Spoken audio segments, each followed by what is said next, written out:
Why saving money might be keeping you poor. Most people believe saving money is the foundation of wealth. Save more.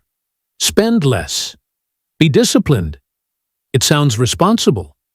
It sounds safe. And for most people, it feels like the right thing to do. But here's the uncomfortable truth no one really says out loud.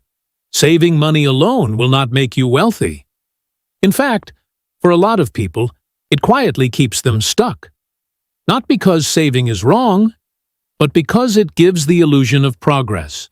And if you want to understand how money actually works, not just what sounds right, subscribe because we break this down every single week.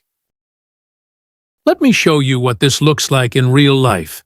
Hannah and Mary start working in the same year, same salary, same city, same cost of living. Hannah is careful.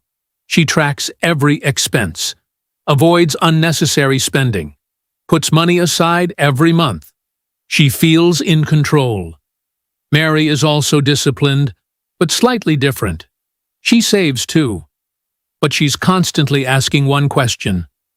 What should this money do next? She starts learning about investing. She makes small mistakes. She adjusts. Nothing dramatic, nothing flashy. Fast forward 8, 9, 10 years. Hannah has savings, Mary has assets, and that difference, subtle at first, eventually becomes massive. Saving has a hard limit. Here's the first thing most people don't realize. Saving has a limit. There's only so much you can cut. You can cook more at home, cancel subscriptions, delay purchases, but eventually you hit a ceiling. You can't cut your way into wealth. At some point, your lifestyle becomes as efficient as it can be. And after that, saving stops being a growth strategy. It becomes maintenance. Inflation. Now layer in something most people underestimate. Inflation. Let's say you saved £10,000 5 years ago.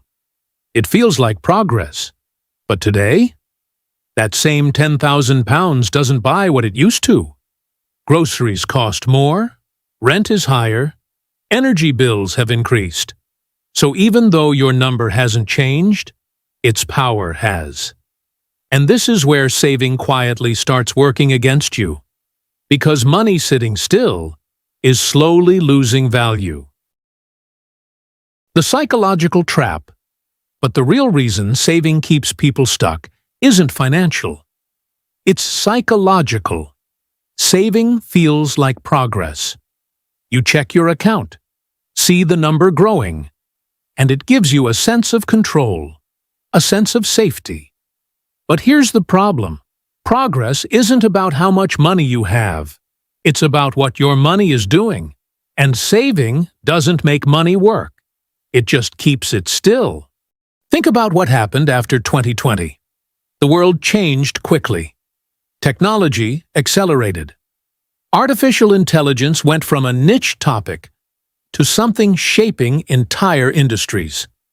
Companies like NVIDIA didn't just grow, they exploded. Now think about two people during that time. One person focused purely on saving. Another person was slowly investing, even with small amounts. 5 years later, they are living very different financial realities, not because one earned more, but because one allowed their money to participate in growth. Saving versus investing mindset. Saving and investing require two completely different ways of thinking. Saving is about avoiding risk. Investing is about understanding risk. Saving asks, how do I protect what I have? Investing asks, how do I grow what I have? And most people stay in the first mindset for too long. They wait, they hesitate, they tell themselves, I'll invest when I feel ready. But the truth is, you rarely feel ready. And every year you delay is a year compounding could have been working for you. And this is exactly why financial education matters. Because most people were never taught how to move from saving to building That's where platforms like cryptoevangelist.ai come in.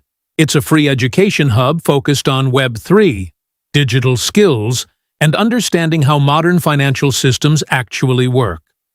Not theory, but practical knowledge you can apply. I'll leave it in the description if you want to explore it.